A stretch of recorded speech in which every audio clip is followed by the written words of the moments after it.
Oh man, season 4. How many of you guys are disappointed with season 4's rewards? I think universally players by now are just like the first word that comes into your head is just recycled rewards. I don't think 2K understands that the player base feels this way. So please take this opportunity to sound off in the comments section. If you had your choice, what type of rewards would you have in these seasons? What would you take out from the season rewards? I know a lot of folks instantly will say, take those My Team rewards out of season rewards. When 2K first introduced seasons and season rewards, I remember Ronnie 2K talking in a live stream saying that they just weren't prepared for the amount of season rewards that the devs had to come up with. And that's something that I just can't understand, because it's very easy for a regular person like myself to do the math and figure out how many rewards you need to come up with. You could instantly figure out how taxing that's going to be on the development team. 9 seasons, 40 rewards in each season, which easily comes to 360 rewards per annual cycle for NBA 2K. And the player base is probably not used to hearing a number like that, because when you hear 360 rewards per annual cycle, you're like, wow, that's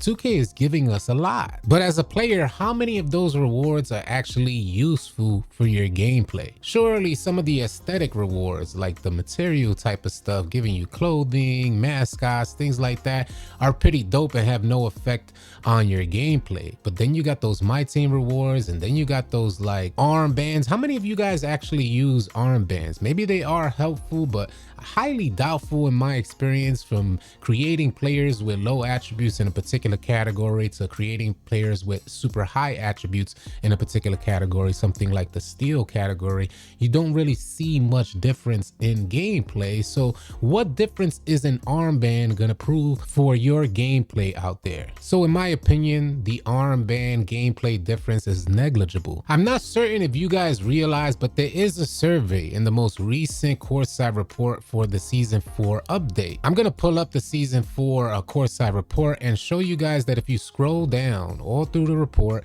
it's almost at the very bottom, and we'll scroll down all the way down to the bottom. And it was hard to realize that there was a survey on there, because usually a lot of players who like I'm gonna have to move to the side there. A lot of players who go through the courtside report look for gameplay changes. So 2K normally addresses the gameplay changes up top, my career and stuff like that. And then they go through like My Team, 2K Beats, which is what we're on right now.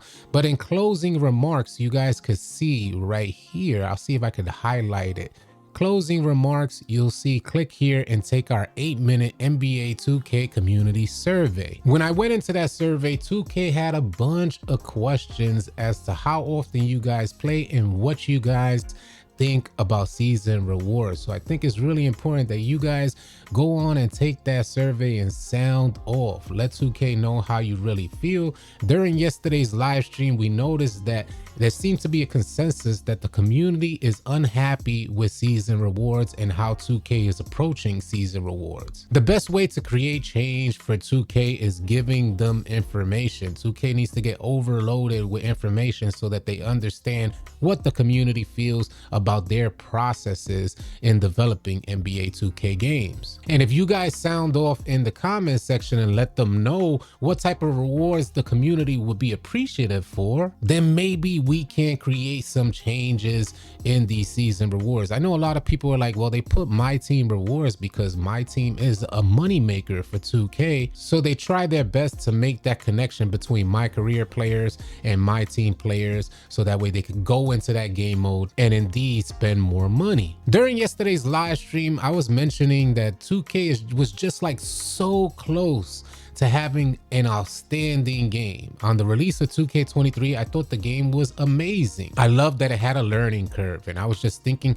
imagine when our player builds are fully upgraded. We are just gonna have an absolutely amazing annual cycle for 2K23, but that didn't turn out to be the case. 2K obviously made some changes to gameplay, and when everybody got their player builds maxed out, 2K23 just got goofy as hell, in my opinion. Where I thought there was going to be a certain level of a skill gap from developed players to underdeveloped players, it turned out that 2K23 has this like extreme RNG. And we were trying to figure out why there isn't much difference from fully maxed out players to underdeveloped players. And one of the things that I mainly noticed in my experience with 2K23 is that there seems to be a lot of animations that are tied into each other, both defensive and offensive animations, where both players relinquish control of their player build while on the court, and 2K takes over, whether it's a steal animation or a layup animation, dunk animation that you triggered turned into a layup animation. The contact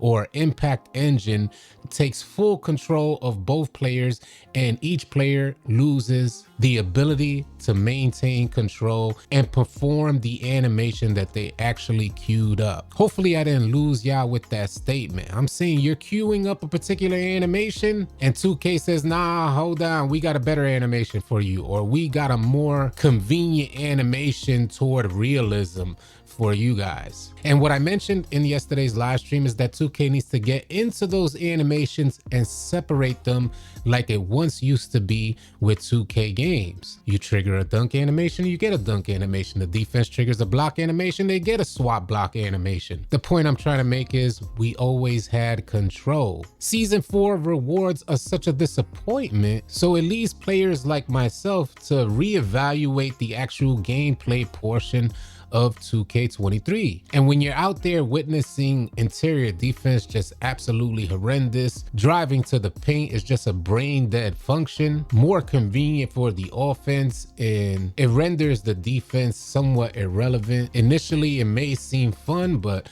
in the long term, 2K23 just doesn't seem like it will have any sort of like longevity. And can you imagine we're only 4 seasons into the annual cycle, which will have a total of 9 seasons to complete the annual cycle? There just seems to be something missing there. I noticed in the season rewards that NBA 2K23 introduced an NBA 2K18 banner as one of your season rewards. Universally within the 2K player base, a lot of players feel like NBA 2K18 was one of the worst 2Ks ever released. So why would 2K offer you guys a reward for a 2K18 banner? What I noticed about 2K is that they like to play games and troll the community. It seems like 2K is basically saying, we know we didn't give you guys a good enough product, and here we go to showcase the idea that not only did we not give you guys a good product for NBA 2K23, or at least it turned into a crappy product because I thought it was amazing upon release, but we're gonna tell you guys in the season rewards that even with giving you the worst product and worst rewards, we're still gonna make money out here. Now, those are not the exact words from 2K, but that's what it seems like they're telling us,